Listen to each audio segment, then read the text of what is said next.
like a biro? Yeah, wait for it. So this is my first time doing stand-up in a while. It's also my first time doing stand-up in the UK, and looking at this audience, I know why.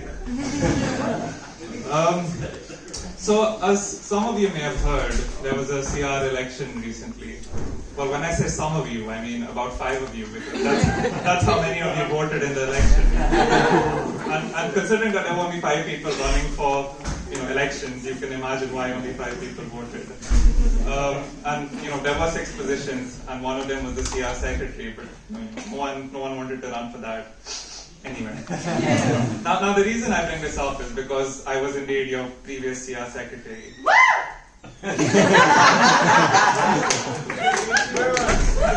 Thank you for that affirmation. CR secretary, what does he do? I mean, what does the CR do indeed? And the CR secretary has some very strange roles, and one of them includes sending this pesky little email at 11 p.m. on Sunday night to all of your inboxes. And it's Sunday night, you're about to sleep, and then your phone buzzes, and you're like, CR newsletter, important information. And then you open this important information, and it's like, general meeting at 4 p.m. on Sunday, come exercise democracy. And you just roll your eyes, and you're like, who wants to read that? Or something like, cauliflowers being grown in the garden, do join. So it's been fun spending like 1 hour of my life for 52 weeks in making a newsletter that no one reads, but such is my life. I read them. Thank you. Thank you. And the other part of this job is replying to people's emails and their strange requests. Some of these emails are nice, some of them are funny, some of them are a bit strange. I'm currently in quarantine. Can you please pick up my cat food and deliver it to my door? I don't know about you, but I really don't think you should be having any cats in college. But I think the funniest one I've got was, I was in the kitchen with my housemate and we were talking about light. And then he said, you know what? I hate the light bulbs in my room. They're white. White sucks. I prefer yellow light bulbs. They have a bigger wavelength range. They're nicer on the eye.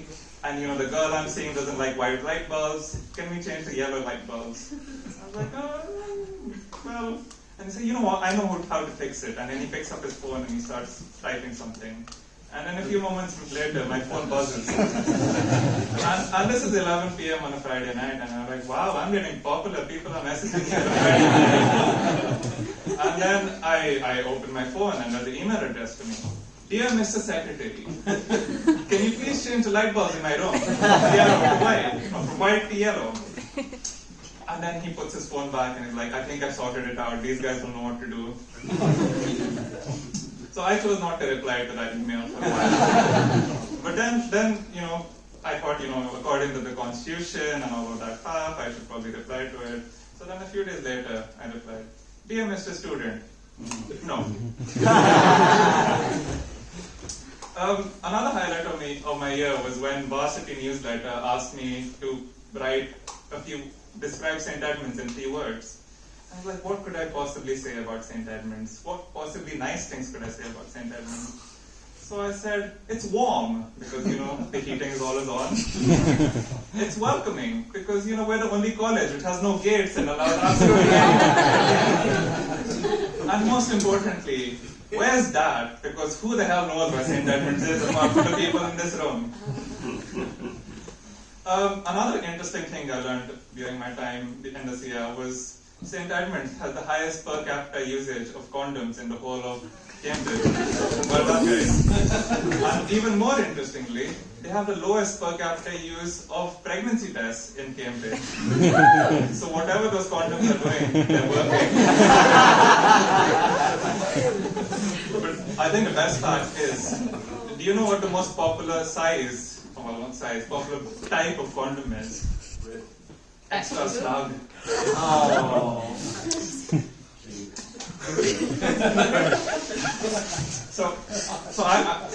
I'm trained as an engineer. I was also a CR secretary. I'm also now sort of doing a PhD in physics, but it may not actually be in physics. But do you know what all 3 of these professions have in common?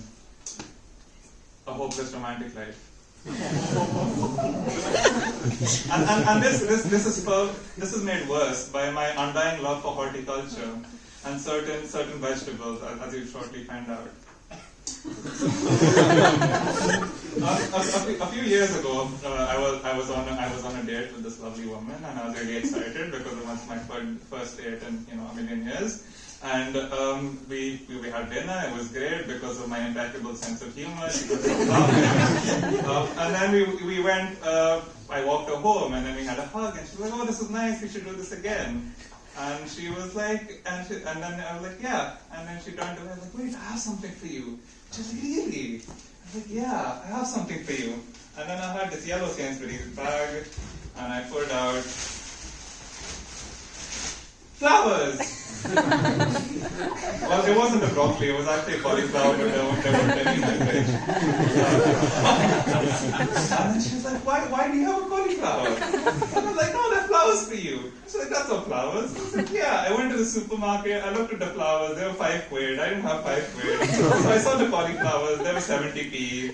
They're good for you, they don't decay in a day. They'll probably help you live a few days longer. So I bought you a cauliflower. Well, we never made any other plans. But I did end up with the cauliflower, and I fondly call him Polly the Collie. So I skipped my horticulture for a while, for a couple of years, until recently when, there was this time when everyone had COVID, like everyone. And one of my dearest friends in Cambridge also had COVID, and I was very upset. I was like, I should do something to make her life better. And so I think in this country we call it a care package, and my country would just say, nice things for people. So I went and I bought some socks, some chocolates, and then I was like, you know what? Social convention dictates that we should get flowers for people who are sick.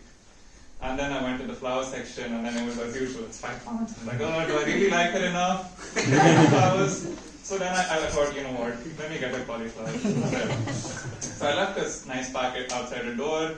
And then I went to a window and we had a nice chat, and then 5 minutes later she texts me, "I think you left your shopping at my door." The things you do for people. So a few days later, this friend recovers from COVID, thankfully. And she says, "You know what, I'm making fortune cookies tonight. Do you want to join?" I'm like, "Wow, that sounds like fun. I'm a PhD student with no transferable skills. Maybe the fortune cookies will help me when I actually have to search for a job." And so I went to her place, and she's making fortune cookies. I was like, "Great, what should we write in it?" And she said, "Oh no, these are for my boyfriend, it's Valentine's Day." I was like, "Oh, okay, fine, I can write some for him." And then, I use my high IQ and all of my brains, and I write some really nice messages for this lovely chap. And then at the end of it, she puts 30 of them in one bag, and she slides 4 of them to me, and she's like, "You know what, keep your fortune cookies." And I was like, "Fine, okay, let me do something else with them." And then I hear about the speed dating event. Like, you know what goes well with speed dating? Fortune cookies and cauliflowers. So I landed up at the speed dating event with fortune cookies meant for someone's boyfriend, and a box of cauliflower which I had cooked because I thought that would be more appetizing. And then, there's this line of beautiful girls, there's this line of okay guys, and there's me with my cauliflower and my fortune cookies, and obviously every conversation is really interesting because, why do you have a cauliflower? And then, a few times I was like, "You know what, I also made fortune cookies, why don't you take one?" So the first girl who was brave enough to put a hand into my bag and pick up the fortune cookies, opened it, and it said, "Wishing you a high sperm count and motility." And then, I don't know whether she was stunned in silence or paralyzed or conscious, but then a few minutes later she recovered, and then she took a picture of it, and then she said, "Oh, I'm sending this to my grandmother." And then, so if I ever get any messages from old women trying to seduce me, I'll know who it is. The second person I went to, she was actually kind of cute, and I thought, you know what, maybe this would be nice, and maybe if luck favors me, she'll get the nice fortune cookies. And she took it out, and it said, "If you think love is hard, have you ever touched volcanic rock?" She did not want to talk to me after that. The third one, well, I think it's just a fact, but it said, "If you keep a panini out long enough, it turns really hard." And it you can interpret it how you will, but I think it was just a fact. And the final one said, by that time I'd given up and everyone else had given up, and it said, the bigger the kebab, the more meat it has. So guys, I'm still single, and you can imagine why. But then I thought, what, maybe cauliflowers aren't just the right vegetable. Maybe I need to change something. Not myself, just a vegetable.